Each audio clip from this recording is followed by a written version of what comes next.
El Centro de Estudios de Familia y Sociedad trae para ti Familias Caminando, un espacio para la reflexión, difusión y acompañamiento para lograr una cultura de familia. ¡Comenzamos!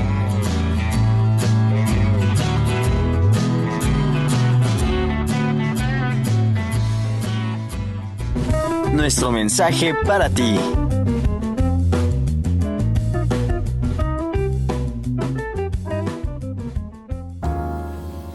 El que no vive para servir, no sirve para vivir. Hablar sobre la familia siempre nos implica personalmente, porque todos, sin excepción, formamos parte de una, sea esta grande o pequeña, estructurada o rota, frágil o sólida, sencilla o complicada, hermosa o dolorosa, difícil o agradable, divertida o insidiosa, odiosa o amorosa, entrometida o indiferente, cercana o lejana, presente o invisible, está ahí. La familia no es un ente estático e inamovible, al contrario, es una estructura dinámica que se desarrolla y dinamiza con todos y cada uno de sus miembros. Una estructura que se gesta y desenvuelve de acuerdo al diario vivir de cada uno de sus integrantes. La familia nos transmite mucho de lo que somos, pero lo que hacemos conforma a nuestra familia, es decir, es de lo que cada uno de sus miembros vive y hace y comparte de lo que se alimenta la familia, lo que hace comunidad. Ser comunidad implica estar al servicio de, lo que actualmente es un poco difícil de entender porque no resulta clara la diferencia entre la disponibilidad de servir como un servicio y servir para como un recurso, medio o uso, que abarca ámbitos completamente diferentes. La comunidad, asimismo, es fruto del encuentro y lo favorece. Para poder entender mejor esta diferencia, reflexionaremos sobre la frase «la familia no sirve para nada». Es importante entender que no se refiere a que la familia no cumple una función vital para las personas y para la sociedad, sino a que la familia es, y su existencia, no depende de que tenga una utilidad para uno o varios de sus miembros. Es decir, si yo decido formar una familia para ser feliz o para tener hijos o para no estar solo, estoy dándole una utilidad que puede o no cumplirse. Es decir, puede alcanzar la felicidad en el matrimonio o al tener hijos, o realmente puede evitar la soledad. Sin embargo, también puede que no suceda, y si no sucede, entonces yo mismo le puse límites a las potencialidades del matrimonio y de la familia, e irremediablemente terminará por tener esa muerte anunciada, ya que al no cumplir mis expectativas no tiene por qué continuar. Por el contrario, si yo formo una familia por el simple hecho de hacer familia, me caso por el hecho mismo de estar casada contigo, porque el matrimonio es con una persona específica y no con cualquiera. Buscar el encuentro con, entonces, lo otro puede darse de manera natural. Puedo ser feliz, puedo tener hijos y puedo generar el ambiente de amor, compañerismo y amistad propio para que la soledad no irrumpa en mi vida. De eso es de lo que habla José Víctor, que la familia es lo que es en sí misma, y no depende de que cumpla o no una expectativa. Y por supuesto que cumple un sinnúmero de funciones, tanto para los individuos como para la sociedad misma. Y de hecho, son estas funciones tan importantes que si no se dan, los individuos terminan sufriendo y la sociedad se fractura irremediablemente como podemos ver en nuestro entorno, el cual, desde hace décadas, ha sufrido una constante desvalorización e incluso ataque, que ha fragmentado la esencia de la familia y ha dado como resultado la sociedad despersonalizada, egoísta y violenta en la que hoy nos desenvolvemos. Pero hacer conciencia de esto no es motivo de desesperanza y desesperación, sino todo lo contrario. Es la oportunidad de recuperar, de sanar y de mejorar nuestras relaciones familiares, y por ende a nuestras familias y a nuestra sociedad.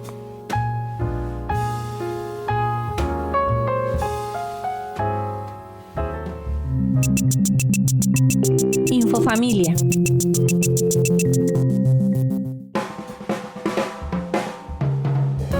Usar el tono de voz correcto es clave para conseguir que los adolescentes cooperen. Si quieres que tu hijo adolescente haga algo, no le grites, no lo amenaces. Esta es la principal conclusión del estudio realizado por la Universidad de Cardiff. Si hablamos con nuestros hijos en un tono controlado, lejos de los desafíos y castigos, conseguiremos una respuesta más positiva por parte de ellos, según un comunicado.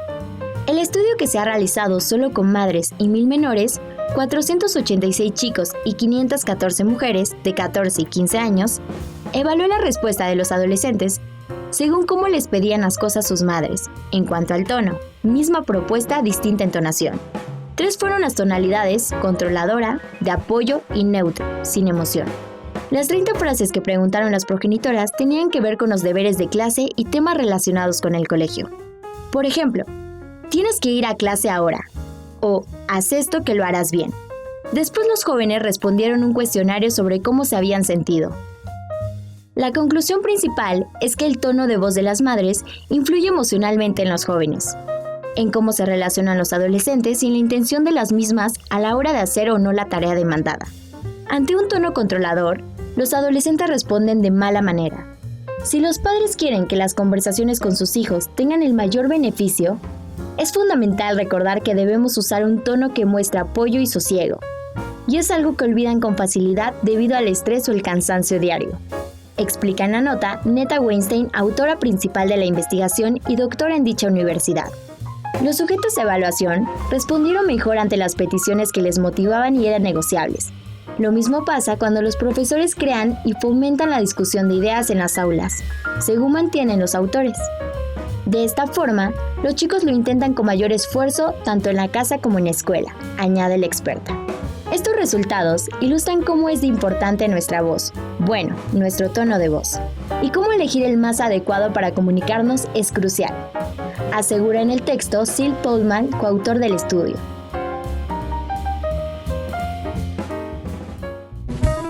Nuestro tema del día.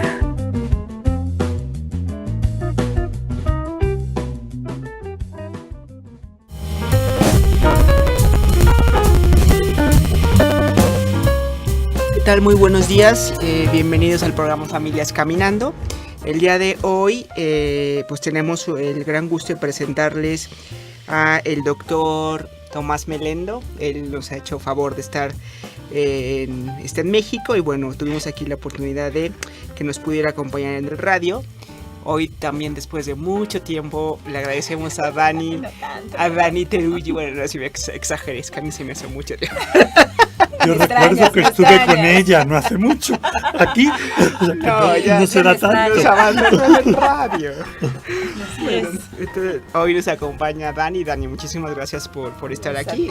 Está también aquí Mari Carmen Aispuru del Cefas y su servidora Cristina Pérez también del Cefas, para platicar con el doctor. Bueno, decíamos que él está ahora en México. Y entonces, doctor, ¿qué le parece si comenzamos porque nos cuente un poco el motivo de su visita a México, bueno, la universidad, un poco Sí, lo que el motivo es doble, lo que ha estado haciendo? Son dos instituciones que han unido fuerzas para traer a este pobre señor calvo y viejo, pero con experiencia. Claro. Una de ellas, el trabajo se desarrollará fundamentalmente la semana que viene en Monterrey, que es un curso dirigido a matrimonios, que se les prepara en la medida en que eso es posible, pero se da un primer empujón para que ellos a su vez ayuden a otros matrimonios.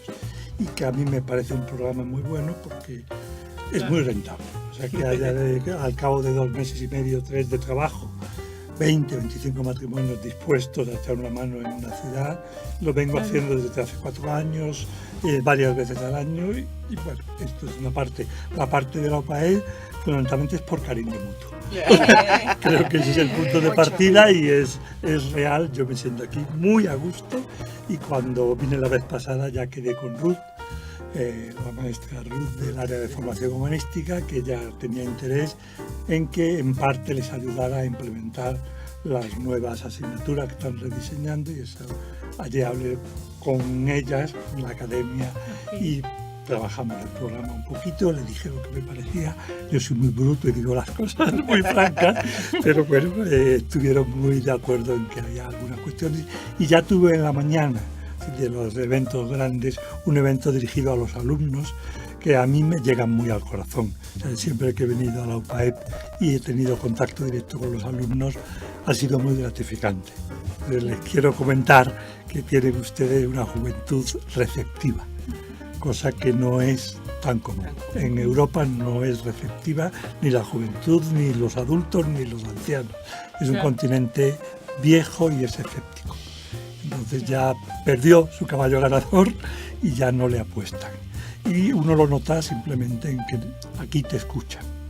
y te escuchan los chicos que, viéndolo objetivamente, que un chico de 20, 22 años preste atención a un señor de 68, cumplido y pelón, no es lo normal. Entonces, ayer también volví a repetir, me sentí muy a gusto, les hablé sobre el amor, les conté anécdotas, que creo que es lo importante. Empecé, se me ocurrió, contando cómo me enamoré de Lourdes, y esto ya creó un cierto clima. Y luego, pues cuestiones muy aterrizadas, me parece, sobre sexualidad, por qué no tener relaciones antes de haberse entregado plenamente en el matrimonio, y lo captaron muy bien. De hecho, las preguntas, que hubo muchas al final, fueron muy pertinentes. Una primera, que me hizo mucha gracia: ¿qué diferencia hay entre amor y querer? Entre amor y querer. Y dije, bueno, me has dado, porque como siempre no llegué al final de lo previsto, y eso venía después. Y dije, bueno, el querer como acto de la voluntad es el núcleo del amor. Ese querer se continúa en afectos, se continúa en actos, pero todas las preguntas eran pertinentes, habían captado el núcleo y disfrutamos. Yo por lo menos disfruté y pienso que ellos también. Luego he tenido esta mañana una entrevista larga, y creo que relativo a familia, que es lo que nos reúne, tengo mañana otra plática y una dinámica que no conozco del todo, pero sé que es que los matrimonios luego hablan entre sí y luego vuelven a poner en común. Y el título es Familia, sé lo que eres, que es un título tan amplio que yo puedo hablar de lo que quiera, que es lo que me gusta. O sea, que usted ponga el título que quiera, que yo hablaré de lo que me parezca que es oportuno. Y yo creo que esa es la parte que queremos escucharte, ¿no? Un adelanto, una probadita de esta... Yo no sé lo que voy a decir mañana, pero puedo ver lo que digo hoy y luego ya veremos. Les pido que no comparen. Les pido que no comparen. Puede ser un ensayo. Pero bueno, podemos empezar a esta frase, ¿no? Sí, Familia, sí, sé lo sí, que sí. eres, dice mucho. Sí, o sea, yo sé que todos recuerdan que ese es uno de los epígrafes de la Familiares Consorcio, lo cual nos empalma, y creo que es de justicia, con el magisterio de Juan Pablo II, que ha sido quien más ha aportado de origen para la revitalización de la familia, del amor, de la sexualidad, de la teología del cuerpo. Yo tuve la suerte, creo que esto ayuda a entenderme y también a perdonarme si digo barbaridades, pero tuve la suerte de crecer intelectualmente y vitalmente de su mano. O sea, porque yo creé mi familia, Lourdes y yo la creamos, y empecé a ocuparme de estos temas cuando descubrí, gracias a Juan Pablo II, que la familia era la clave para la rehabilitación de la humanidad. Habemos varios que hemos crecido de su mano y con esta visión. Yo hay una anécdota que es divertida y creo que aquí se puede contar, porque es la providencia, cómo actúa. Yo vine la primera vez a México en el 90 sustituyendo a un profesor que falló, que no pudo venir. Y fue la primera vez que hablé sobre temas de familia, y ahí empecé a descubrir que tenía que cambiar, en cierta manera, no abandonar la orientación metafísica, que es la mía, que no voy a intentar que no se note, no abandonarla, pero como centrarla o dedicar gran parte de mis esfuerzos a temas de familia. Al hilo de eso, la primera frase que me impactó de Juan Pablo II, no es todavía esta, que me hizo pensar, que yo creo que es el resumen, que como es la familia, así es la sociedad, porque así es el hombre. Eso yo creo que es un programa, entenderlo y creerlo a fondo, quizás sea el gran reto, sea el darse cuenta que el sentido es el que señala Juan Pablo II, es decir, de la familia hacia la sociedad y no de la sociedad hacia la familia. Solo si eso hay que pensarlo, porque no se ve tan claro, o sea, porque es más comprometedor. O sea, yo he visto, por desgracia, y los comprendo y les doy todo mi cariño, pero muchos papás se refugian en el ambiente, en cómo están las cosas. Es equivocado. O sea, la vida va de dentro a fuera, no de fuera a dentro. Y creo que una primera idea en esa línea de Juan Pablo II es verdad, la bisagra entre estas dos realidades, familia y sociedad, es cada una de las personas humanas, pero la familia se hace y se rehace en la familia. Se forja, una persona aprende a ser persona, de cómo se tratan sus papás, creo que ese es el punto de partida, pero también se rehace. A mí me gusta mucho porque es mi vida. O sea, cuando uno vuelve a casa, así debería ser, se puede bajar la guardia. O sea, yo no tengo que demostrarle nada a Lourdes para que me quiera. No tendría nada que demostrarle, pero es un acto libre que ella asumió y que sigue cada es día. donde realmente eres. Claro. Y es donde por decir, recargo las pilas para volver de nuevo a la sociedad y humanizarla en la medida de mis posibilidades, que son pequeñas. Pero esa primera idea la voy a desarrollar un poquito más. Mi matrimonio se va a ver afectado por lo que hay fuera en la medida en que yo no lo llene. Claro. Si yo lo lleno de amor, de trato, de cariño, de actividades hechas conjuntas, más bien rebosará. Es la ley de la ósmosis. Si hay más densidad dentro que fuera, lo de fuera sale adentro. Y lo mismo con los hijos, y con los hijos es más importante. O sea, las dos cosas son igual de importantes, pero diría, es más importante el matrimonio. Pero hay cierta tendencia, sobre todo en los varones, a descuidar a los hijos. Yo suelo decir, y es fuerte la afirmación, pero la rectifico si es necesario, los hijos tienen un solo derecho. Pero ese derecho es absoluto e inalienable, y es el derecho a las personas de sus papás. Y muchas veces sustituimos nuestra falta de entrega a los hijos por concesiones, regalos, en parte por mala conciencia, en parte por falta de tiempo. Entonces yo quiero como reivindicar fuerte, va dirigido sobre todo a los varones, pero también a las mujeres. Tus hijos te necesitan. Claro. Tu persona no son regalos, no son viajes. Necesitan tiempo tuyo a solas. Yo lo viví con mis hijos y me funcionó. Tengo 7. Dedicaba una tarde al mes a cada uno de ellos y nos íbamos él y yo solos, o ella. Son 4 mujeres, gracias a Dios, y 3 varones, más fáciles de llevar que las mujeres. Pero, Menos complicado. pero viva a solas con ellos y cuento porque puede ayudar. Y es por lo que yo he vivido. Yo les abría mi corazón en función de su edad. Les pedía consejo en función de su edad y lo seguía porque le había pedido un consejo en algo que ellos podían aconsejarme y no les pedía a cambio que me contaran. O sea, yo era su amigo, pretendía serlo. Normalmente ellos contaban que además de que merendaban mejor que de costumbre y se sentían, yo creo que esa es la parte fuerte, porque que la mamá esté con ellos viene por defecto. Por decirlo así, que esté el papá y un papá que como casi todos tenemos también muchas cosas que hacer fuera de casa, ya ese simple hecho es educativo, pero para mí yo creo que era el que más ganaba porque descubría lo mejor de cada hijo, que luego en casa me mostraban la parte dura, ¿no? De pelearse con sus hermanos como buenos hermanos.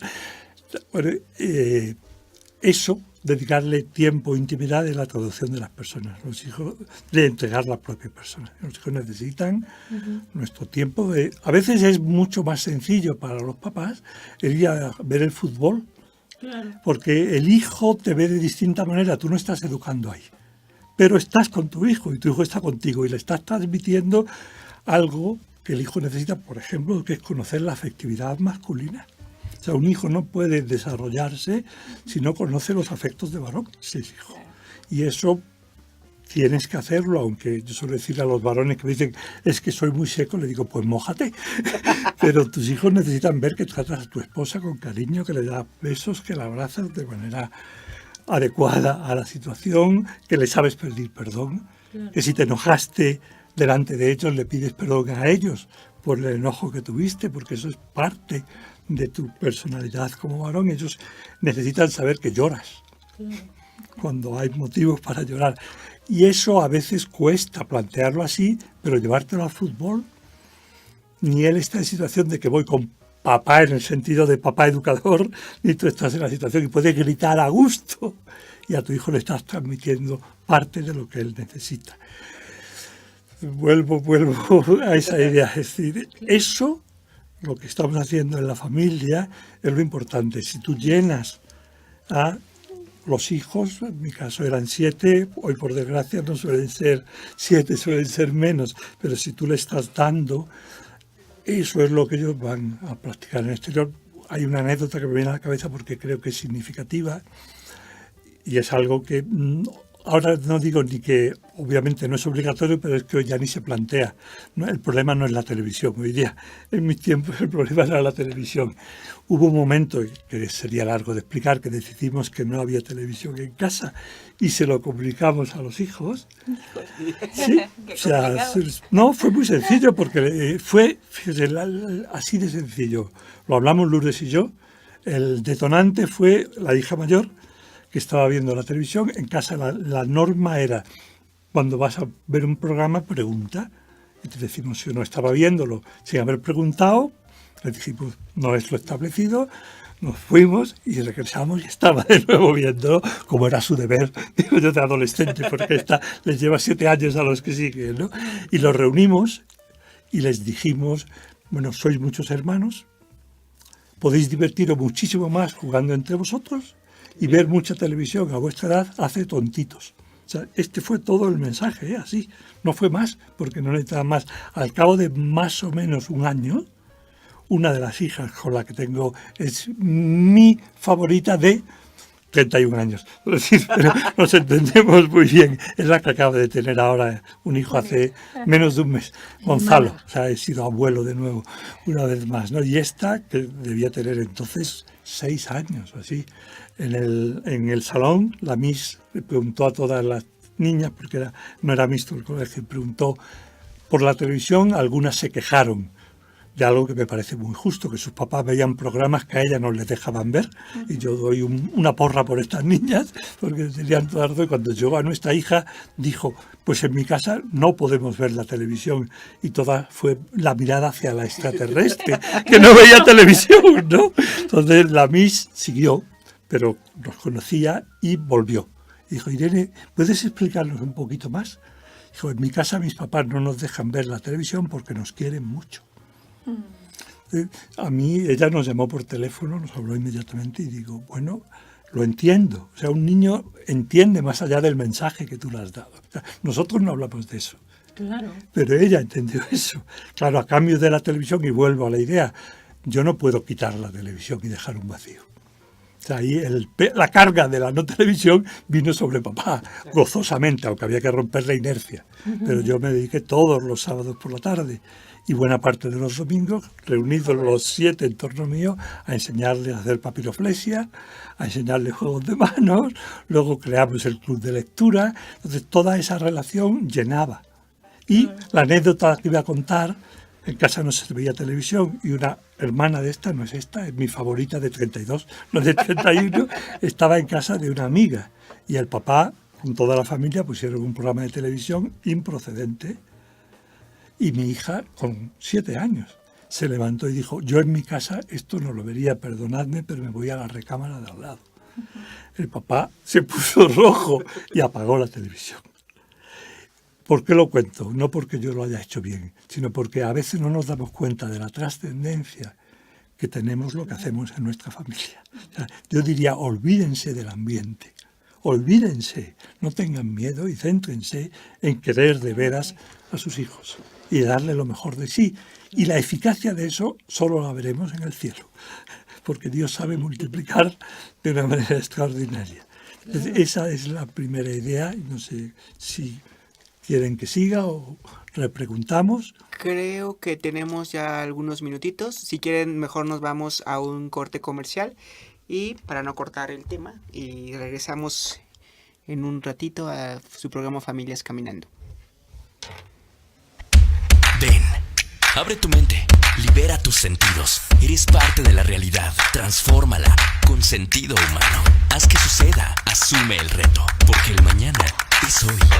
Vívelo, sé lo que imaginas, haciendo girar el mundo. Ven, transforma tu vida. Soy UPAEP.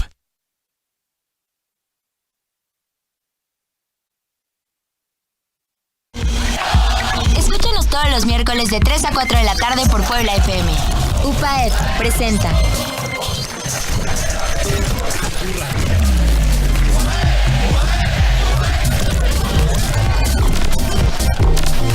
Soy de Yotosco Guerrero, Puebla. Estoy en el 9º semestre de fisioterapia en UPAEP y he encontrado mi vocación. Recordar mi infancia es recordar una época de mucho esfuerzo.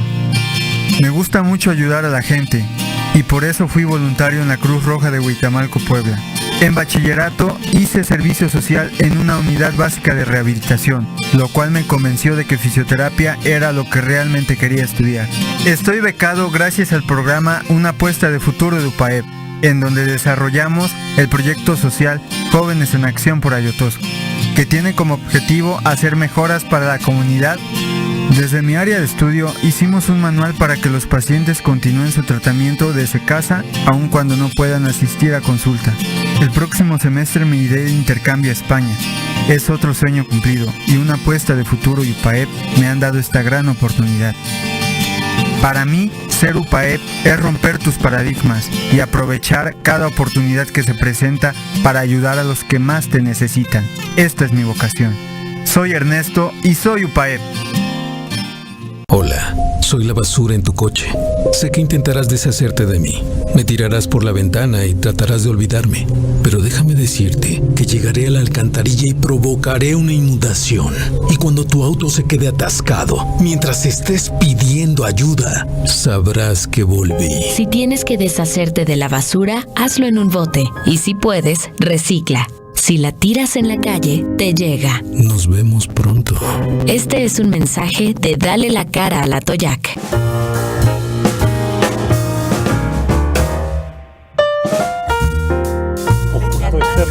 Por entender se me ocurren tantas cosas. Pues bueno, regresamos al programa Familias Caminando. Estábamos con el doctor Tomás Melendo, que nos está dando una plática extraordinaria del tema de familia. Decíamos que mañana tiene una... Todo salió porque mañana va a dar una conferencia a matrimonios que se llama Familia, sé lo que eres. Entonces, retomamos el... Sí, me remonté a Juan Pablo II, que es el autor de la expresión, y pasé a otra frase anterior, que como es la familia, así es la sociedad, porque así es el hombre. Quería, no sé si lo he logrado, comunicar la esperanza sincerísima y fruto de muchos años de vida y de pensamiento y de reflexión, de que lo que hagas dentro de tu familia tiene una enorme trascendencia y que lo más importante, eso no lo dije así, aunque de pasada lo quiero subrayar ahora, lo más importante es lo que hagas con tu cónyuge. Suelo repetir y pido perdón a los que me lo han oído, pero creo que ayuda. Lo más grande que puedo hacer por la humanidad es empeñarme en querer cada día más a Lourdes, porque ese es el amor del que nacieron nuestros hijos. Nuestros hijos son, es una expresión un poco cursi, pero digo, la síntesis vital del amor nuestro junto al amor de Dios.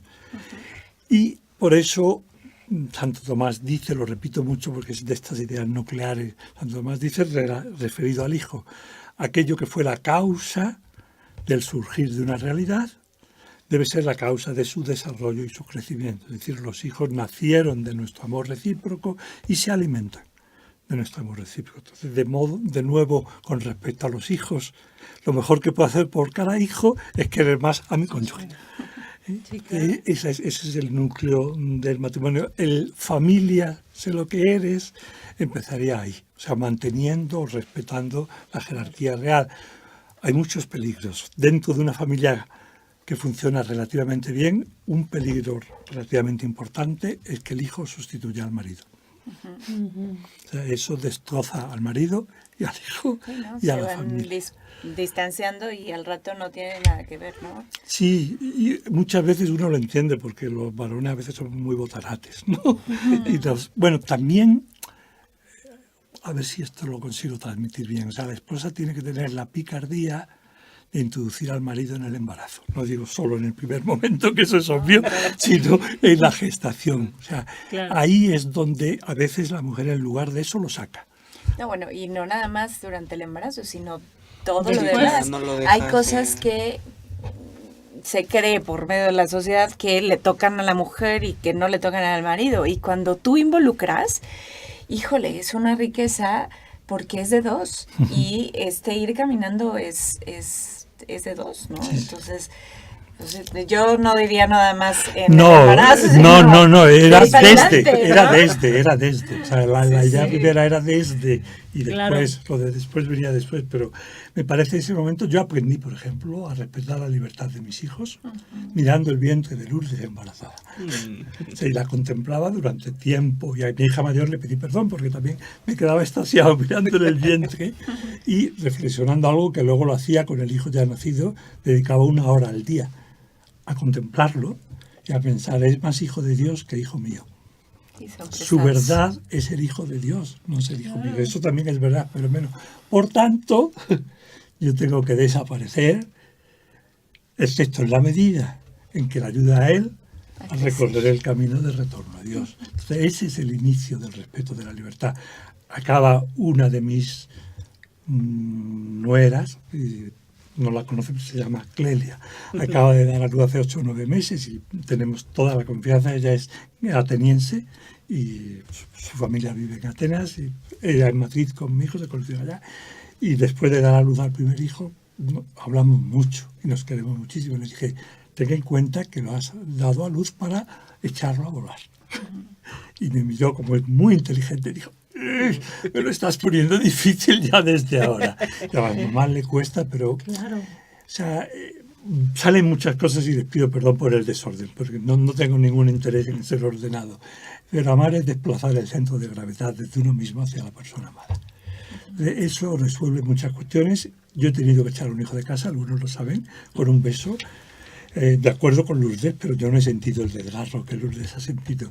Todo eso es mucho más llevadero cuando desde siempre y desde ese momento del embarazo has aprendido a darte cuenta de que tú desapareces, que lo importante es su bien.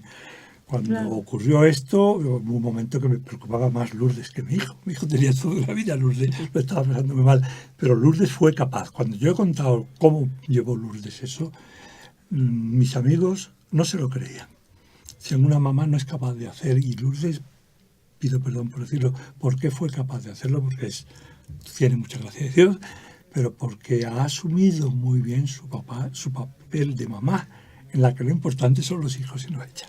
Y yo entiendo que una persona que ha llevado dentro de su seno a otro le cueste enormemente el decir un no y un no tan fuerte como te vas de casa. Lo decía yo de acuerdo con ella. Pero eso es mucho más fácil y todos los no, que son lo más educativo cuando es pertinente, todos los no son mucho más fáciles cuando tú no importas. Es decir, lo que tú sientas es impertinente, o sea, no pertines.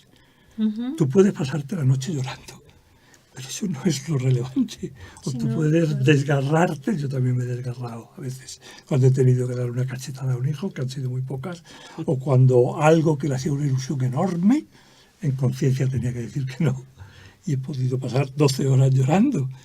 Pero eso no es lo relevante. Lo relevante es que tu hijo, dentro de la medida de tu posibilidad, ha hecho lo que tú piensas honradamente delante de Dios, que era lo mejor para él. Que es lo que platicábamos un poco la vez pasada que nos acompañaste, que viniste, ¿no? Lo que más nos pesa a los papás es la libertad de nuestros hijos. Enfrentarnos a su libertad y decir, yo te doy todo, ¿no? Y trato de estar ahí, pero me enfrento a que tú no eres yo, ¿no? Entonces, aquí es un deshacerse de ese cordón umbilical para dejarlo tomar las decisiones y que realmente sea él. Y enfrentarnos a esto los papás es lo que más nos cuesta, ¿no? La libertad de nuestros hijos. Bueno, yo creo que el modelo es Dios, como en todo. Claro. O sea, la libertad es una probadita. Es un riesgo. De lo que Dios pasa con nosotros. Y Dios sabía que le iba a costar la vida. Exacto. Cuando digo esto, digo, el que murió fue Dios. En su naturaleza humana, pero Dios. Sí, que muera Dios es tan asombroso que fue la primera herejía, negarlo. Eso no cabe en la cabeza humana.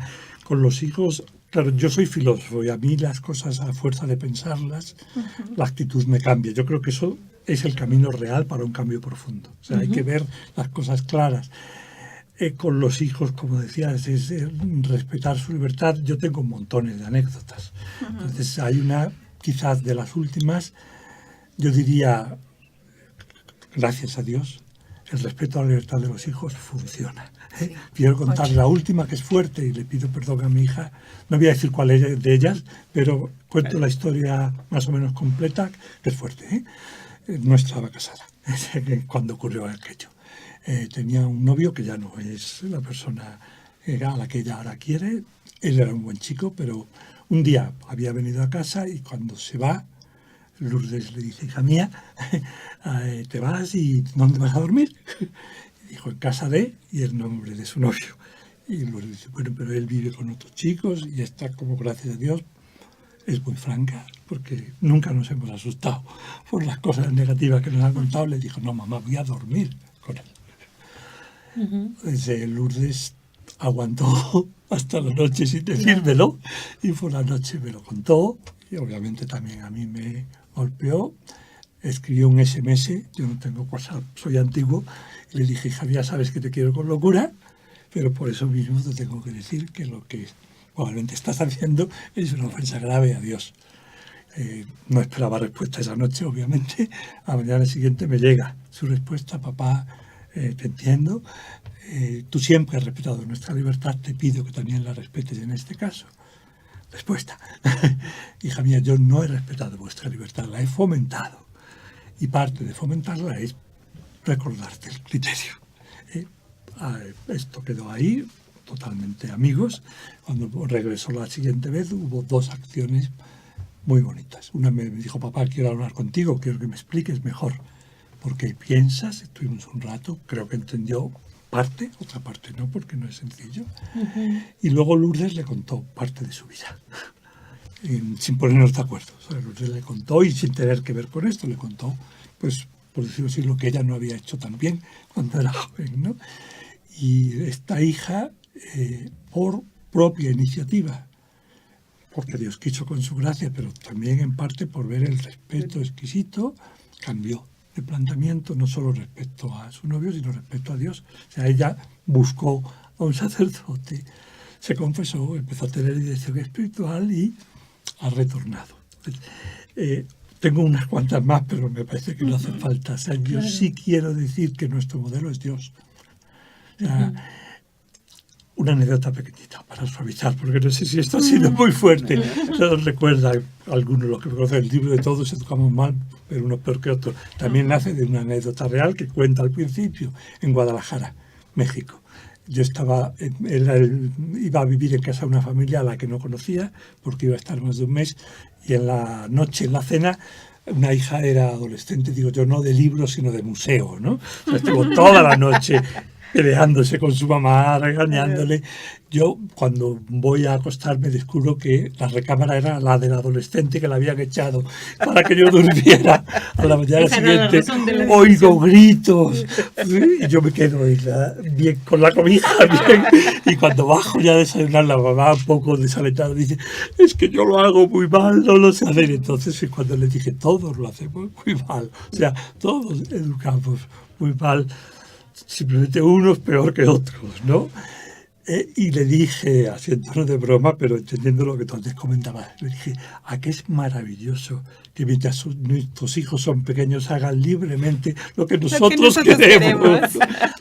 Y dije, llega un momento en que a ti te encantaría estar en la libertad de tu hijo, pero eso no se puede, o sea, no se vale. Entonces, tienes que un poco, yo creo que este es otro mensaje en este contexto, Dios te fuerza al abandono. A mí me forzó al abandono con este hijo al que tuve que echar, donde hubo un momento en que yo le decía a Lourdes, es que ahora lo que hay que hacer con él es no hacer nada. Dejar que Dios lo haga. Y Lourdes me dijo, y la entiendo perfectamente, y me dijo, pero ¿cómo le pides a una madre que no haga nada por su hijo? Que se hace, que te rompes. Pero, claro, ese punto me parece que es importante en el contexto en el que estamos. Yo no lo diría quizás en otro, pero aquí sí, o sea, Dios actúa en la medida en que le dejamos.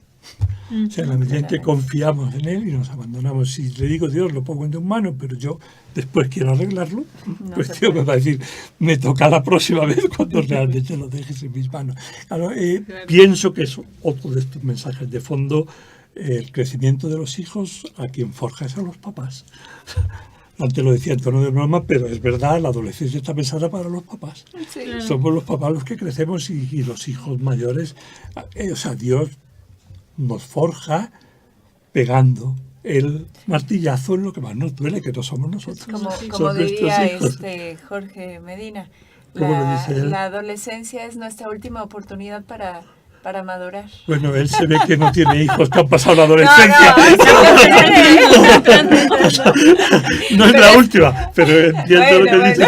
O sea, oye, tú tuviste 7, yo tendré 4 y así. No, pero lo que quiero decir es que cuando son adultos te hacen madurar más todavía que cuando adolescentes. O sea, el criterio es hijos pequeños, problemas pequeños, hijos medianos, problemas medianos, hijos grandes, problemas grandes, entre otras cosas, porque tú no debes intervenir. Claro, este es el punto que tienen que aprender, sobre todo las mamás. Claro. Con un hijo adulto no intervengas, sobre todo en su matrimonio, ni aunque te lo pida. O sea, jamás. Solo lo empeorarás, jamás. Pido perdón por ser tan enfático, pero tú lo único que puedes hacer es sonreír, comprenderlo y seguir rezando. Y estar cerca. Pero insisto en esto, si te piden ayuda o consejo, no se los des. Abrazarlos, si es matrimonial. Y dejarlos que lo resuelvan. Y en todo caso, yo habría hecho con tu papá, pero yo habría hecho con tu papá. Sí, pero nunca, no con tu marido. Que nunca te pueda decir, tú me dijiste que. Claro. O sea, no es ese el motivo más de fondo, la decisión no la estoy tomando yo, la tienes que tomar tú. Volvemos al punto de la libertad, que es la clave. O sea, yo creo que todo en el fondo se resuelve en eso. Claro. O sea, porque en el fondo el acto por excelencia de la libertad es el amor. Entonces fomentar la libertad es fomentar la capacidad de amar. O sea, una persona es libre, la madurez de la libertad humana es la persona que es capaz de amar en cualquier circunstancia. Esa es la madurez de la libertad. Yo creo que si pensamos ahora, yo lo he lanzado fruto de mucho pensamiento, pero cuando yo me tratan mal y soy capaz de tratar bien a quien me ha tratado mal, es una manifestación maravillosa de libertad. Cuando yo soy capaz de amar, suceda lo que suceda, obviamente con la gracia de Dios, es que mi libertad ha llegado a la plenitud humana, a llegar y me moriré. Porque Dios ya dirá, bueno, ya hice contigo lo que tenía, ya puedes venir conmigo. Pero creo que unir libertad y amor ayuda mucho. La mano completamente. O sea, es que es lo mismo en el fondo, ¿no? O sea, lo que pasa es que a veces no lo descubrimos porque nuestra inteligencia es limitada y hay que pensarlo, pero, o sea, a diferencia del animal, que está determinado a querer lo que sus instintos le reclaman, yo soy capaz de querer lo que mis tendencias no me llevan a ello, y ahí se manifiesta precisamente la libertad. Bueno, pues que se nos acabó el tiempo. Lo siento, pido perdón, me he dejado hablar como me ocurre siempre. Eso es lo que esperábamos. Más bien lo digo con tristeza porque no terminamos, no tocamos todos los... siempre es una delicia escucharte. Puntos, sí. Yo suelo decir, y es verdad, la elocuencia está en quien escucha. Cuando hay buenos auditores uno puede hablar de lo que sea. Pero lo agradezco enormemente y sobre todo la libertad de poder expresar con tranquilidad. Bueno, es que es el reflejo del amor que te tenemos. No sigamos por ahí, que corten cuanto antes. Bueno, pues agradecemos mucho, muchas gracias, doctor, por haber estado aquí con nosotros el día de hoy. Gracias, Dani, por estar aquí. Mari, gracias. Y pues bueno, nos vemos en el próximo programa Familias Caminando. Y pues que tengan todos muy bonito día. Yo también quiero agradecer que nos lo han dejado a las 3 y a todos los que nos escuchan de todo corazón. Porque me siento muy a gusto. Gracias a ti. Muchísimas gracias, doctor. Gracias.